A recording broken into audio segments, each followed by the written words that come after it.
Ahora no sé tú, pero yo soy un gran fanático de las bodas, ¿verdad? Me encanta lo que simbolizan, me encanta lo que producen, las flores, la comida, el vestirse elegante. Me encantan, soy un gran fan. Ahora como pastor tengo el mejor asiento de la casa, ¿verdad? ¿Verdad? Veo cómo se iluminan los ojos del novio de una manera que nadie más ve cuando ve a su novia por primera vez. Veo la emoción de primera mano. Veo las lágrimas de alegría de los padres justo ahí, frente a mí. Ahora, en una boda hay 3 personas que son absolutamente esenciales. No hay manera de que la boda ocurra sin ellas. Las 3 personas son la novia, el novio y yo, ¿verdad? El pastor. Mientras los 3 estemos ahí, la boda puede llevarse a cabo. Pero hay una 4ª persona ahí. Y si esa persona no está, tampoco hay boda. ¿Sabes quién es esa persona? No es la madre de la novia. No es ella. La 4ª persona es Dios, ¿verdad? Cuando el esposo y la esposa proclaman sus votos, Él hace algo de manera invisible en ese momento. En ese instante, el pacto se realiza. Cuando se hace el pacto, Dios transforma al novio y a la novia, a la novia y al novio en esposo y esposa, los une a ambos, los hace uno solo de manera invisible para toda la vida. Dios creó el matrimonio, este compromiso de por vida de un hombre con una mujer. Dios lo creó para que fuera lo mejor, la experiencia humana más vivificante, satisfactoria para el alma, llena de alegría y santificadora en esta vida. Ahora bien, en cada boda que ha existido, Dios ha estado en la lista de invitados sin que la mayoría de las personas allí lo supieran.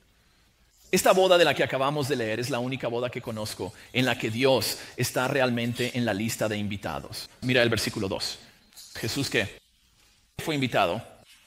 Él no se coló en esta fiesta, Él está allí.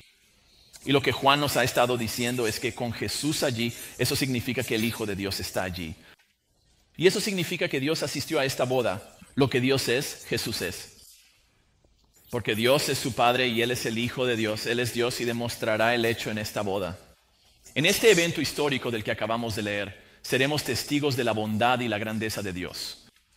El versículo 11 dice que este evento manifestó su gloria y dejó en claro quién es realmente Jesús. Y en esa declaración vemos la bondad y la grandeza de Dios. Y no es solo el relato histórico.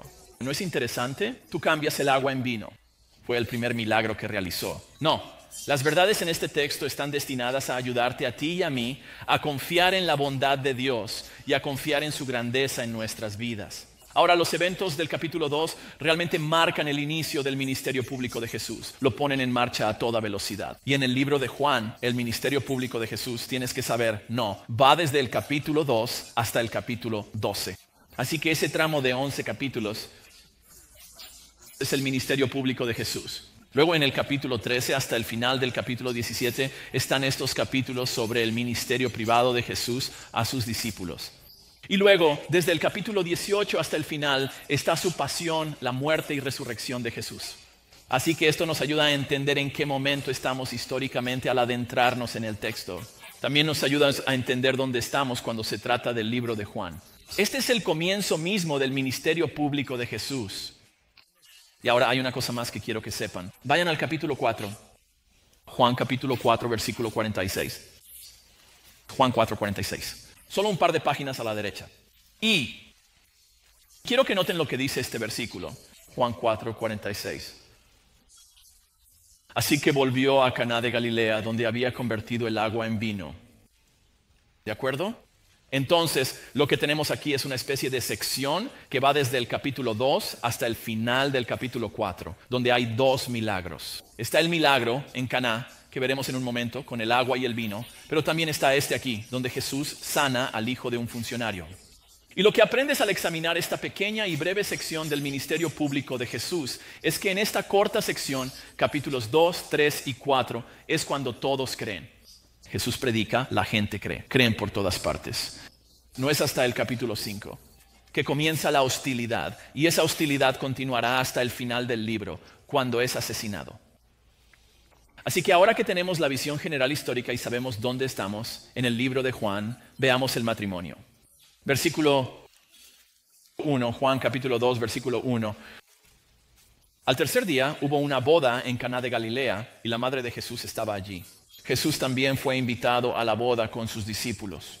Al tercer día estás leyendo eso y piensas, ¿tercer día? ¿De qué se trata eso? Puede ser un poco confuso si olvidamos por dónde hemos ido hasta ahora. Y Juan, al decir al tercer día, ¿desde cuándo? Bueno, esta frase es una manera judía de decir pasado mañana. Y se cuenta desde el último día mencionado que comienza en el versículo 33. Así que esta boda, en otras palabras, ocurrió 2 días después. Jesús se reunió con Felipe y Natanael. Ahora, al pensar en esta escena aquí, bien, Jesús camina desde ese día, va hacia Caná de Galilea, desde donde sea que Juan el Bautista estaba bautizando a la gente. Y a su alrededor están Andrés, Juan, Pedro, Felipe y Natanael. Y caminan hacia la ciudad de Caná. Ahora, no pienses en una gran ciudad como Gilbert. Piensa en una ciudad del tamaño, como la cantidad de personas sentadas en esta sección de aquí. Aproximadamente entre 20 y 40 personas como máximo vivían en la ciudad de Caná. Eso estiman los estudiosos. Así que es un pueblo muy pequeño. Todos se conocen entre sí. Y las ruinas hoy en día, así, es una ciudad real. Esto es historia, no fantasía. Esta ciudad, las ruinas de ella nunca han sido excavadas. Y están a unas 8 o 9 millas al norte de Nazaret, donde Jesús creció. Así que cuando piensas en eso, parece razonable considerar el papel de María en esta boda. Sabes, ella parece estar un poco a cargo. Y también que Jesús y sus discípulos realmente fueron invitados a esta boda. Y cuando consideras el versículo 12, ¿quién más está en esta boda? No solo están Jesús y sus discípulos y María, sino ¿qué dice el texto en el versículo 12? Sus hermanos también estaban allí, los hermanos de Jesús estaban presentes. Todo eso apunta a la idea de que esta es la boda de algún familiar o de amigos cercanos. De hecho, el capítulo 21, versículo 2 dice que Natanael era de Caná. Así que podría tratarse de un familiar cercano o de un amigo muy cercano de él específicamente. Ahora, déjame contarte sobre las bodas judías del primer siglo, porque son un poco diferentes a las nuestras. Eran un gran acontecimiento. Esta sería la fiesta más grande a la que te invitarían en toda tu vida. Las festividades comenzaban aproximadamente 1 año antes, cuando la pareja se comprometía, lo cual era más serio que nuestros compromisos actuales, porque romper un compromiso en la cultura judía del primer siglo significaba que tendrían que llevarse a cabo procedimientos legales de divorcio. Así que un compromiso significaba que ya estaban casados y solo estaban esperando la boda. Y durante ese año, esto es lo que hacía el novio. Él está construyendo una casa para que vivan juntos. Gracias a Dios, eso no es parte de nuestra cultura. Construyendo una casa y ahorrando para el banquete de bodas, porque era responsabilidad del novio pagar la boda. Y todos los padres en la sala que tienen hijas dicen que, amén, amén. Pero lo que está haciendo el novio es demostrarle a la familia de ella, especialmente a su padre, que puede cuidarla. Así que la boda comenzaba cuando el novio y sus amigos salían de donde estaban y se dirigían a la casa de la novia, la tomaban a ella y a su amiga. Y luego la llevaban al banquete, a la boda. Pero en esa transición los llevaban por todo el pueblo y daban vueltas por ahí, de modo que todos en el pueblo e incluso personas que venían de otras partes de la zona pudieran celebrar y bendecirlos. Y normalmente sucedía de noche, así que había antorchas y caminaban por el pueblo con toda esa luz y toda esa vida. Y era simplemente algo increíble de presenciar. Llegaban a la recepción, lo que nosotros llamaríamos la recepción, y eso podía durar en la cultura judía hasta 1 semana. Así que estaban las familias extendidas, todo el pueblo, y muchos de los alrededores eran invitados. Incluso las personas que no les caen bien, la novia y el novio, están invitadas y se espera que asistan y lleven un regalo, porque simplemente vas a la boda. Eso es lo que haces. Así que son 7 días. La gente no se queda allí todo el tiempo. Las personas van y vienen cada día. A medida que la gente va y viene cada día, ¿qué necesitas? Necesitas muchísima comida y muchísima bebida. Todos están allí para la fiesta. Ahora, antes de pasar al versículo 3, contemplemos la importancia de esta idea, que el Hijo de Dios se presente en una boda real con el punto número 1. Reconoce el honor que Jesús le da al matrimonio. Reconoce el honor que Jesús le da al matrimonio, que Jesús eligió una boda para realizar su primer milagro. Eso no es algo que debamos pasar por alto. Él no fue a un funeral. No hizo esto en el trabajo de alguien, no lo hizo en alguna otra celebración. Lo hace en una boda. Y eso no es solo una feliz coincidencia. Su presencia allí significa que el matrimonio es algo que Él aprueba. Y no solo lo aprueba, sino que santifica el matrimonio con su presencia.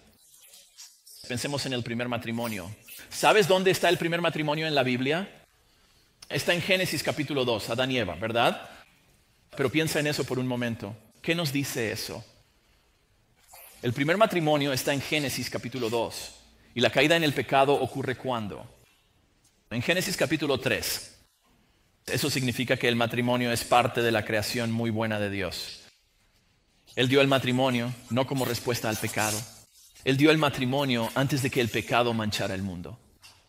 Así que esto debe considerarse la más alta y mejor de todas las relaciones humanas. Por eso Hebreos 13 dice que el matrimonio, cito, debe ser tenido en honor por todos. Todos los cristianos. Especialmente, pero en realidad, todas las personas en todas partes deberían honrar el matrimonio. ¿Por qué? Dios lo creó. Es muy bueno en sí mismo. Y solo por eso, el matrimonio debe ser honrado como un regalo de Dios para el mundo. Dios otorga tanto honor al matrimonio que divorciarse por cualquier razón que no sea adulterio físico o abandono físico es pecado. Y le otorga tanto honor. Ese significado trasciende lo físico, ¿verdad? No se trata solo de dos personas que se unen diciendo, vamos a hacer este pacto para estar juntos toda la vida. No, eso es una imagen de ¿qué? Efesios 5 es una imagen del amor de Jesús por la iglesia y de la sumisión de la iglesia a Él como su Señor. Ahora bien, el matrimonio no es un sacramento, como enseña la Iglesia Católica Romana a partir de este texto, por cierto. No otorga ninguna gracia para la salvación de las personas, pero el matrimonio es sagrado. Y es sagrado porque Dios es un invitado en él.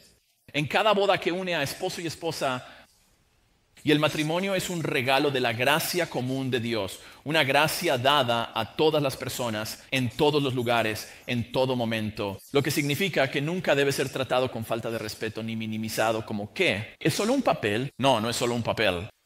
Es santo y sagrado. Debe ser honrado. Cuando el matrimonio no es honrado, una pareja, un grupo de personas, una cultura, una civilización, está en camino hacia el deterioro e incluso la destrucción. Ahora, escuchen, sé que incluso mencionar el matrimonio es como un suicidio pastoral, un suicidio para el predicador, porque puede causar un dolor intenso para algunas personas. Es decir, me escuchaste proclamar la visión de Dios sobre lo que es el matrimonio y por qué debe ser honrado, y eso es difícil de aceptar para muchos, porque tal vez su experiencia no coincide con eso. Y por supuesto los pastores entienden eso. Hemos caminado con y seguimos caminando con muchos que están en esa situación, al igual que todos los pastores aquí, como también lo hacen todos los pastores en todas partes, realmente. Pero recuperar el rumbo de tu matrimonio puede comenzar simplemente elevando o tal vez volviendo a elevar el matrimonio al lugar de honor que Jesús nos muestra en este pasaje. Para mí, comienza confesando al Señor que no has visto tu matrimonio con el honor que deberías. Tal vez ha sido difícil o tal vez no ha sido satisfactorio o tal vez ha sido tumultuoso. Quizás ahora, hoy, después de escuchar sobre el honor que Jesús tiene por el matrimonio, tal vez sea momento de alinear tu corazón con lo que Dios dice acerca del matrimonio. Escucha, yo tuve que hacer eso antes de casarme. Tenía 34 años cuando me casé y era felizmente soltero. Pensaba, puedo servir al Señor con todo mi tiempo. Esto es maravilloso. Y no quise casarme hasta que conocí a mi esposa. Pensé, tengo que cambiar mi forma de pensar sobre esto. Pero en lo profundo de mi corazón había mucho deshonor en mi mente asociado al matrimonio. Necesitaba que la palabra de Dios viniera y limpiara eso de mi vida. Escucha, a Jesús le importa profundamente el matrimonio y le importan profundamente las personas que están en el matrimonio. A Él le importa que le demos al matrimonio el honor que debe tener en nuestros corazones y que vivamos ese honor en nuestra vida diaria. Si estamos casados y con las personas con las que estamos casados. Y si no estamos casados, esta es la visión del matrimonio que Él quiere que tengamos, sin importar cuál sea nuestra experiencia. Haya sido cual haya sido. Él quiere que tengamos la misma perspectiva que Él tenía. Ahora bien, ¿es eso fácil? No, no lo es. Al menos no si has caído en hábitos de rebeldía respecto a este tema. Pero ¿puede Dios hacer un milagro en tu corazón? ¿Puede Dios hacer un milagro en tu matrimonio? Bueno, Él lo hizo. Él sí quería este matrimonio. Creo que también podría hacerlo en el tuyo. Y antes de llegar al milagro, veamos el gran error. Versículo 3. Cuando se acabó el vino... Miren ahora. En la cultura del primer siglo, esto no era solo una humillación social. Esto en realidad podría dejar al novio expuesto a una demanda por parte de la familia de la novia. ¿Por qué? Porque estaba legalmente obligado a ofrecer un banquete que cumpliera con un estándar, cuyo mínimo era como una semana de comida y celebraciones. Y piénsalo, eres el novio. Has pasado un año tratando de demostrar, especialmente a tu futuro suegro, que puedes cuidar de su hija. Solo para fracasar en la boda. Eso no es bueno. Quizás esto demuestre que es demasiado pobre o demasiado perezoso o demasiado descuidado para realmente cuidar de ella. Quizás muestra que el padre, la novia, piensa en la vergüenza para el padre, para la novia, como que todos verían eso y luego mirarían hacia dónde. Después de mirar a la novia, miramos al padre de la novia y decimos, ¿le diste tu hija a ese tonto? ¿Qué te pasa? Así que hay mucha vergüenza y humillación ocurriendo en este texto en este momento. Esta era una situación desesperada y por alguna razón María lo sabe todo al respecto. Así que le cuenta a Jesús sobre el error del novio con la esperanza de que Jesús pueda ayudar. Versículo 3. Cuando se acabó el vino, la madre de Jesús le dijo, no tienen vino. Mira, como José ya había muerto para este momento, María ha acudido a su primogénito Jesús en busca de ayuda, probablemente cientos de veces. Ahora bien, Jesús nunca había hecho un milagro antes de esto. Eso es lo que dice el versículo 11. Sin embargo, Él siempre ha tenido la respuesta perfecta para cada dilema que ella ha tenido. Después de todo, el capítulo 1 de Lucas dice que ángeles acompañaron su concepción y su nacimiento. Ella lo da a luz mientras aún es virgen, y su familiar Isabel identifica al bebé en su vientre como el Señor. Así que ella sabe que Jesús es el Mesías. Sabe que Él es especial. Pero piénsalo, durante 3 décadas Él ha estado viviendo en su casa como su hijo, como carpintero, construyendo mesas y sillas, y de nuevo durante la mayor parte de 3 décadas. Pero cada nudo que desató para ella lo hizo con el máximo conocimiento y sabiduría. Así que seguramente en este momento María piensa que Él va a poder arreglar este error y rescatar al novio. Puede que ella no sepa cómo lo va a hacer, pero sabe que sea lo que sea que Él haga, va a funcionar. Él lo ha hecho cientos de veces antes, así que intentémoslo de nuevo. Y por eso esperas que el versículo 4 diga, y Jesús dijo, por supuesto, mamá, lo que quieras. ¿Pero qué es? Lo leímos. Es como, espera, eso no parece corresponder a una simple petición. Jesús le dijo, mujer, ¿qué tiene que ver esto conmigo? Aún no ha llegado mi hora. Suena un poco extraño. ¿Por qué hablaría así? Bueno, en general, este versículo muestra a Jesús creando una distancia entre Él y su madre. El propósito del versículo 4 es que al comenzar su ministerio público, las cosas han cambiado. Y ahora Él está dedicado a cumplir únicamente la voluntad de Dios, no solo la de ella. 3 aspectos del versículo 4 nos muestran que se está creando una distancia. La primera es esa palabra mujer, ¿verdad? Que suena dura. Suena como un tipo con una camiseta sucia diciendo, mujer, tráeme una cerveza. Ya sabes, eso es lo que, cuando vemos esa palabra, eso es lo que pensamos. Le ponemos un tono a las palabras de Jesús, pero esta palabra es un término de respeto y afecto. Es como la palabra señora, que usan los niños para referirse a su madre en el sur. Jesús en realidad llama mujer a María. Y en Juan 19:26, mientras está muriendo en la cruz, le encomienda el cuidado de su madre. A Juan, el autor de este libro, le dice, mujer, he ahí tu hijo. Es decir, aquí te estoy pasando, tu hijo es el que está a tu lado.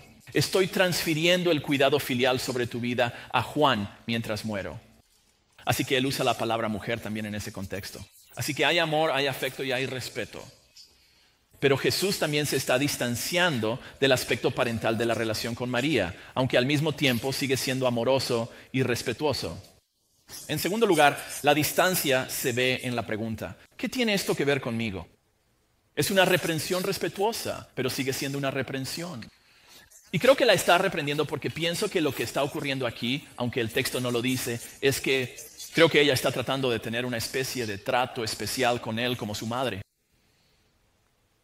Ahora, él continúa honrándola sin duda, pero le está diciendo que mi sumisión a ti como tu hijo, que según Lucas 2:51 dice que él se sometió a sus padres, esa sumisión a ella como su hijo ahora debe llegar a su fin.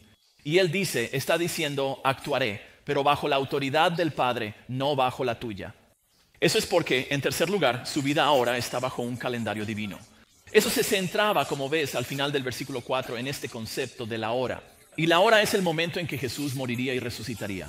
Y Él está diciendo que todo avanza de manera inflexible hacia ese objetivo. Y solo voy a actuar de acuerdo con esa hora. Así que está diciendo, voy a hacerlo, voy a actuar. Pero según el tiempo y la voluntad de Dios, ya no según la tuya. Si Dios lo quiere, lo haré. Por eso, ella interpreta sus palabras de manera diferente a como lo hacemos nosotros. Mira, nosotros interpretamos el versículo 4 como si Él estuviera rechazando su petición, ¿verdad? Pero leemos el versículo 5 y ella tiene la reacción opuesta. Con fe, en el versículo 5, su madre dijo a los sirvientes, haced todo lo que Él os diga. Aunque fue levemente reprendida, tal vez apelando a los lazos familiares, María deja el asunto en manos de Jesús para que Él se encargue, y así lo hace. Versículo 6. Había allí 6 tinajas de piedra para las purificaciones de los judíos, cada una con capacidad para 20 o 30 galones. Jesús dijo a los sirvientes, llenad las tinajas de agua, y las llenaron hasta el borde. Así que, mientras Jesús pronuncia las palabras del versículo 4, hay que leer esas palabras con la máxima gracia, misericordia y amor que emanan de Él. De modo que ella se va diciendo, voy a confiar en que Él hará lo mejor en respuesta al error del novio. No sé cómo, no sé cuándo, pero Él va a hacer algo. Y su fe en Él es honrada. Ahora bien, esas 6 tinajas de piedra podían contener entre 100 y 200 galones. Para nosotros, eso equivale a unas 3 o 4 tinas de baño llenas. Eso es mucha agua. Los invitados se lavaban las manos antes y después de las festividades, cada vez que llegaban y cada vez que se iban de la fiesta. Así que muchos invitados significaban mucho lavado, lo que a su vez significaba mucha agua. Y quiero que lo pienses bien. El versículo 6 no está ahí por esa razón. El versículo 6 está ahí para mostrarnos qué tan grande fue este milagro. Y muestra a cuántas personas beneficiaría el milagro. Y prueba la autenticidad del milagro. ¿Por qué? Porque era solo un frasco. Podrían decir, sí, mira lo que encontraron en el armario. Oh, genial. ¿Sabes? Sería fácil de explicar y de descartar. ¿Cómo sucedió esto? No lo sé. Pero encontraron, oye, eso es genial. Una tinaja, pero 200 galones. Eso es difícil de explicar. Y luego fíjate en el versículo 7. Cada tinaja estaba, cito, llena hasta el borde. Ahora bien, ese es un detalle que solo un testigo presencial sabría. Sí, pero sigue siendo un detalle que indica que no se añadió nada después. Estas vasijas solo tenían agua, como los sirvientes podían atestiguar, y no lo fue. Y así las llenaron justo hasta el borde. Así que no es como si Jesús estuviera ahí sentado. Bien, llénenlas hasta el borde. Perfecto. Oye, miren, un pterodáctilo.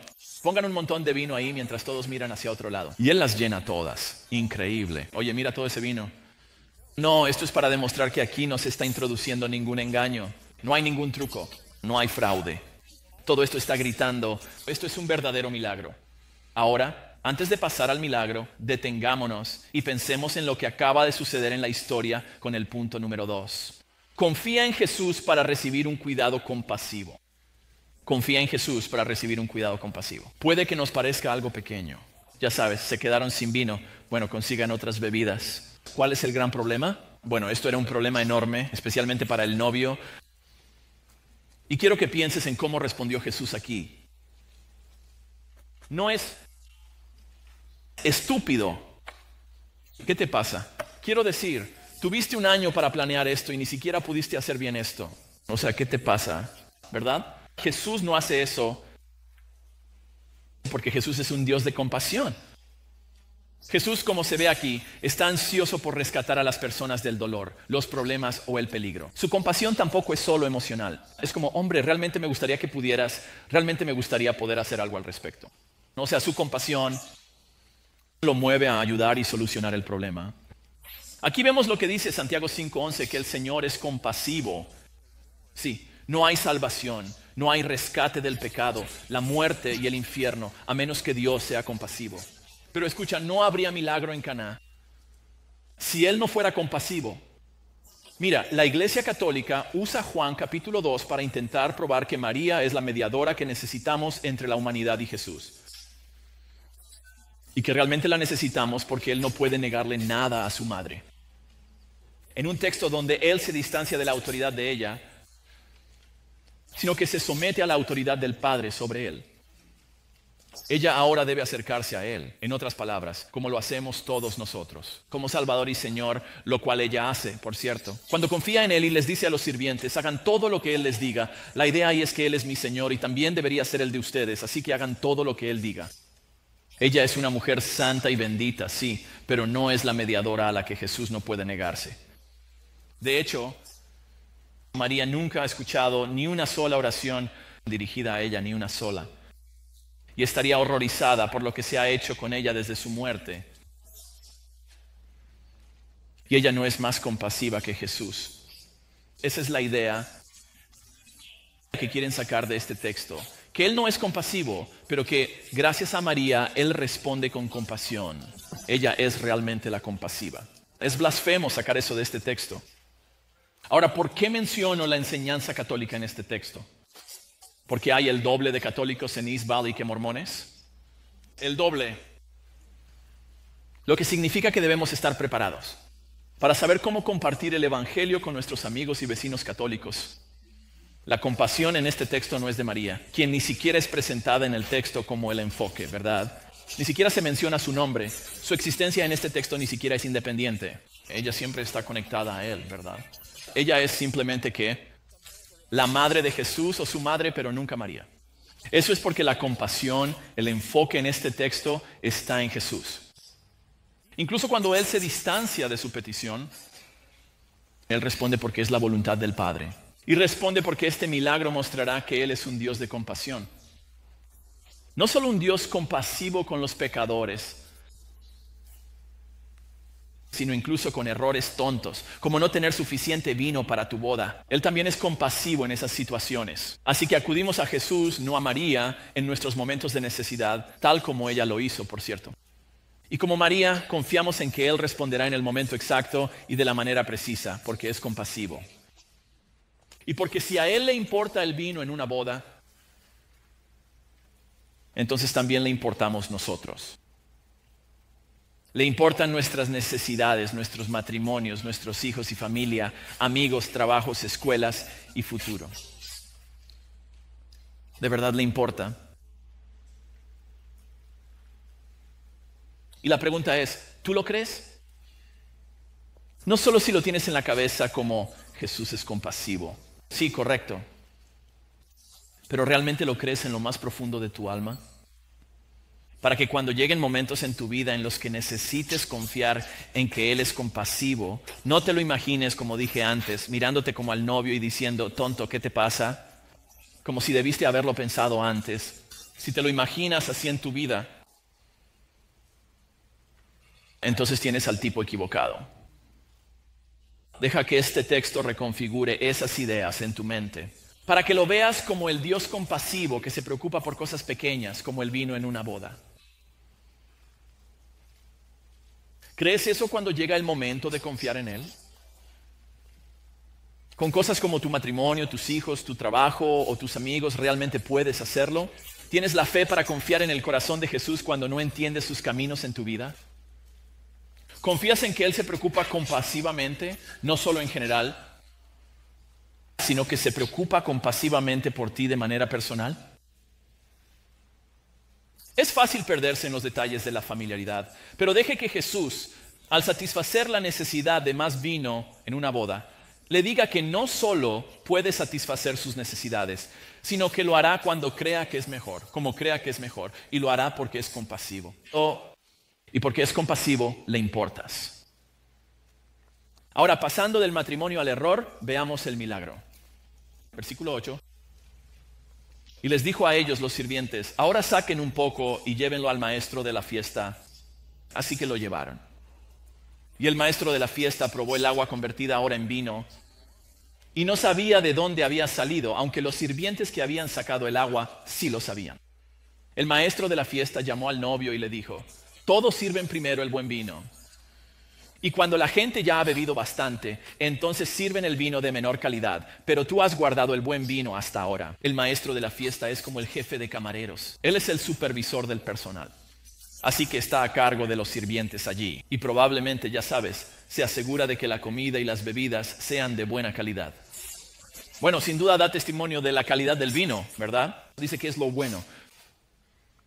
Pero si lo piensas bien, no solo era el mejor vino que él había probado, ni el mejor vino que cualquiera allí hubiera probado. En realidad era el mejor vino que el mundo había probado jamás. Quiero decir, este es un vino como de las uvas del Edén, porque este vino fue creado por el propio Hijo de Dios. Y fíjate en el versículo 8, Jesús les dice a los sirvientes, saquen un poco. La implicación es, saquen un poco de agua. Y luego el versículo 9 lo deja claro. Fíjate que los sirvientes son aquellos que, entre comillas, habían sacado el agua, presumiblemente de la tinaja de piedra. Así que quiero que te imagines eso en tu mente, ¿de acuerdo? Jesús ha llenado, así que los sirvientes saben, se acabó el vino, ¿de acuerdo? María dice, hagan lo que Él les diga, ¿de acuerdo? Él dice, oigan, llenen todas estas tinajas con agua, ¿de acuerdo? Ahora mete tu cucharita ahí, saca un poco y llévaselo al maestresala. Si eres uno de los sirvientes, ¿qué estás haciendo? ¿Cómo, ¿Qué? De acuerdo. Y fíjate en el versículo 8, no cuestionan nada, simplemente dice, así que lo llevaron. Así que hay una sensación de que confían en este hombre. Por alguna razón, confían en él. Pero fíjate, en el versículo 9 dice que sacaron agua, pero cuando el maestro de la fiesta la probó, ¿qué pasó? Es vino, así que es algo como que sacan agua, ¿verdad? Y caminan hacia el hombre, ¿cierto? Caminan hacia el hombre. ¿Y qué sucede? Es el mejor vino que el hombre ha probado en su vida. Imagínate ser uno de esos sirvientes. Simplemente sucedió, ¿verdad? Piensa en el tipo de confianza que demostraron. Nadie estaría más sorprendido que ellos, ¿verdad? Hasta donde ellos sabían, sacaron agua de ahí. Pero en cuanto él la probó, ellos pensaron, wow, ¿qué acaba de pasar? El novio es salvado de la humillación pública, posiblemente de la burla de por vida por parte de la familia de su esposa, especialmente del suegro. Eso es lo que hago. Oye, ¿recuerdas tu boda? ¿Te acuerdas de eso? Hablemos de eso otra vez. Fue tan divertido, ¿verdad? Cada año en Navidad yo estaría recordándolo, ¿verdad? Salvado de una posible demanda. La fiesta simplemente continúa. Y todo eso sucede mientras la mayoría de los asistentes no tienen ni idea de lo que hizo Jesús. Pensaron que simplemente habían guardado el mejor vino hasta bien avanzada la fiesta, cuando la gente ya había bebido muchísimo vino. Y tal vez algunos de ellos estaban intoxicados. Simplemente decían, oye, esto está realmente bueno. Y la fiesta simplemente continúa. Pero el versículo 10, si lo piensas bien, es una declaración de un testigo independiente del milagro. Aquí está el maestro de ceremonias, que no sabe que se había acabado el agua, que no sabe que Jesús dijo, llenen todos esos recipientes, no sabe que, oye, saquen eso y tráiganmelo. Él no sabe nada de eso. Es un corroborador independiente que dice que esto es un verdadero milagro. ¿Y cómo lo sabes? Porque ¿a quién le da el crédito? Al novio, no a Jesús. Este milagro es tan discreto. No hay atención antes ni después. Jesús no ora, no toca las tinajas. No les pasa la mano por encima, ya sabes, ni dice alguna palabra mágica. Simplemente lo hace. La fiesta continúa sin que casi nadie se entere de lo que pasó, excepto en el versículo 11. El primero de sus señales, lo hizo Jesús en Caná de Galilea y manifestó su gloria, y sus discípulos creyeron en él. Mira, estos hombres sabían lo suficiente como para seguir a Jesús y tenían varios niveles de confianza en él, al menos la suficiente como para seguirlo. Pero este evento fue especial. Vieron esto y pensaron, voy a poner mi confianza en este hombre. Y antes de partir hacia Capernaum, en el versículo 12, los discípulos fueron testigos presenciales. Fueron testigos presenciales de la verdad, punto número 3, porque se dieron cuenta de que Jesús es el Hijo de Dios. Reconoce que Jesús es el Hijo de Dios. Este milagro les demostró a ellos y a cualquiera que tuviera ojos para ver que Jesús es el Hijo de Dios, porque Jesús hace lo que solo Dios puede hacer. Una estimación que leí sugiere que Jesús hizo hasta 2,400 porciones de vino. Y lo hizo así. No habló, no oró, simplemente lo hizo. Pero si lo piensas bien, en realidad no es muy diferente de lo que Dios hace todo el tiempo, ¿verdad? Piénsalo. Dios crea una semilla. Esa semilla es regada y se convierte en una vid de la cual surge una uva. La uva madura después de un tiempo y luego es recogida por un viñador que la agrupa con miles de otras uvas maduras. Y luego esas uvas son trituradas para extraer el jugo, y el jugo se recoge y se convierte en vino después de varios niveles de fermentación y contenido de alcohol. ¿Y qué hizo Jesús? Él simplemente aceleró ese proceso. Aceleró el proceso sin usar uvas, ni tierra, ni lluvia, ni aire, ni sol, ni viñadores, ni bodegas. Él simplemente hizo lo que Dios ha estado haciendo y lo que los viñadores y las bodegas han hecho durante siglos. Y lo hace en menos de un segundo porque Él es Dios. Un autor dijo, el agua reconoció a su creador y se sonrojó. Pero eso es lo que sucede cuando la palabra se hace carne. Cuando Dios se convierte en un ser humano, tan humano como nosotros, pero sin pecado y al mismo tiempo sigue siendo verdaderamente y absolutamente Dios. Esto es lo que significa que éste habitaría entre nosotros.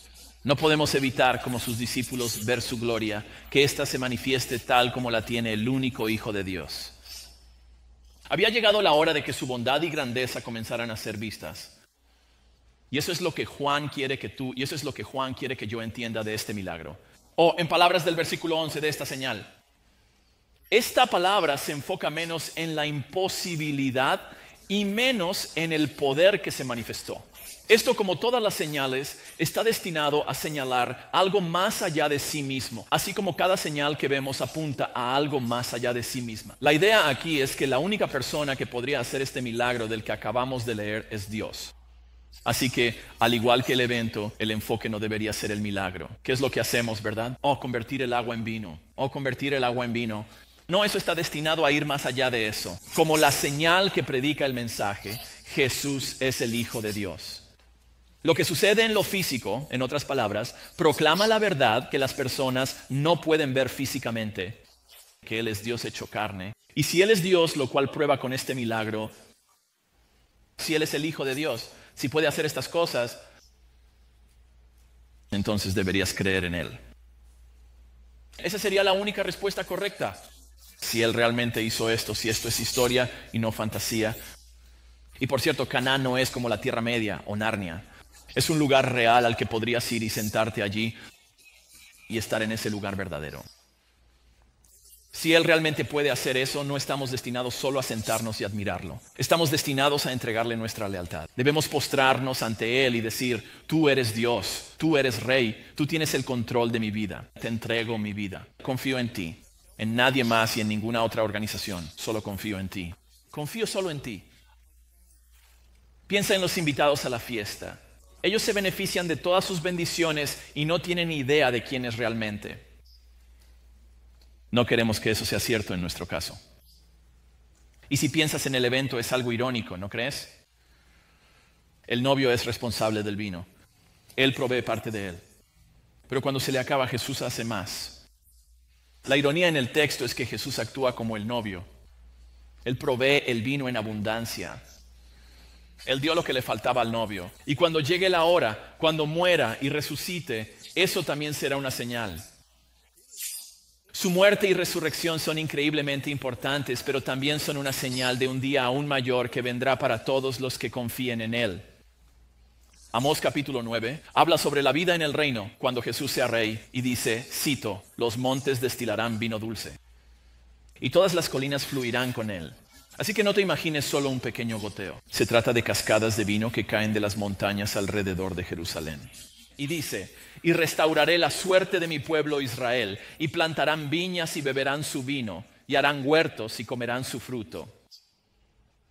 En otras palabras, cuando Jesús regrese y establezca su reino en la tierra, el vino será superabundante. Pero a lo largo de la Biblia, el vino también es una imagen ¿de qué? Es una imagen de alegría, de felicidad y celebración. El reino que Jesús establece, sí, es un reino de verdad, de justicia y rectitud. Pero no pierdas de vista que también es un reino marcado por la alegría. Este milagro se convierte en un anticipo de la boda, la cena del Cordero, y luego el reino del verdadero esposo. Cuando Él establezca ese reino, será un reino nuevamente marcado por la alegría en ese día. La gloria que tiene Jesús, la gloria que aún permanece oculta hasta el día de hoy, será revelada plenamente. Y cuando la gente vea quién es realmente Jesús, el sabor de ese reino será alegría. Jesús en una boda real, en otras palabras, no trajo sospecha, aburrimiento ni tristeza. Él no está sentado ahí con su pequeño, con su séquito. Y no están todos sentados mientras los demás bailan y se divierten diciendo, pecador, pecador, pecador, pecador, malvado, malvado, pecador, pecador. Sabes, yo no me voy a involucrar en eso. Solo me voy a sentar aquí y ustedes son todos terribles. No, piénsalo. Él no está sentado ahí controlando la fiesta. Él se aseguró no solo de que el novio no fuera humillado por su error, sino que Jesús se aseguró de que la alegría y la celebración de esa boda continuaran. Jesús en la vida real trae alegría a las personas. Si el Jesús en el que piensas o al que sirves no te convierte en una persona alegre y feliz, necesitas detenerte y reflexionar profundamente sobre su bondad y grandeza cuando Él asistió a una boda real. Lo que este texto dice es que sí, Él es el Hijo de Dios, pero Jesús es el Dios de la alegría y su pueblo debe ser un pueblo de alegría. Y de nuevo, no solo por lo que hizo cuando murió y resucitó por nosotros. Debemos ser personas de alegría por lo que Él ha planeado para nosotros en el futuro. De lo cual esa boda de hace 2000 años fue un anticipo. Oremos. Jesús, la verdad es...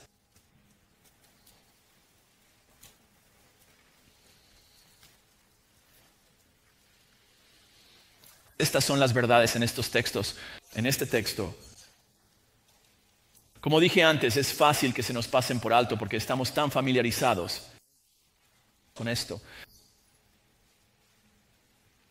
Pero si realmente tomamos estas verdades en serio, realmente pueden cambiar nuestras vidas. Cada persona que viene aquí y ve en línea está en un lugar diferente contigo. Así que mi oración es que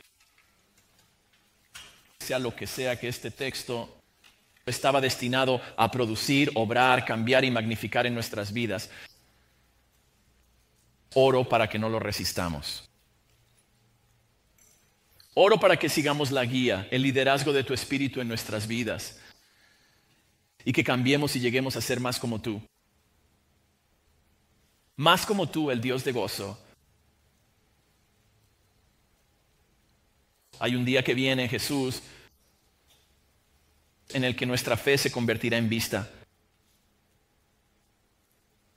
Y en ese día, tus brazos no estarán cruzados, mirándonos con sospecha, mirándonos con decepción. Tú compensaste todo eso y aún más hasta el infinito con tu justicia. Y seremos recibidos en un reino marcado por el gozo. Porque si el pecado es perdonado, y porque ojo no ha visto ni oído ha escuchado las cosas absolutamente increíbles que has preparado para los que te aman, esperamos con ansias ese día al reconocer un destello de eso en esta boda en Caná hace 2000 años. Es en tu nombre que oro. Amén.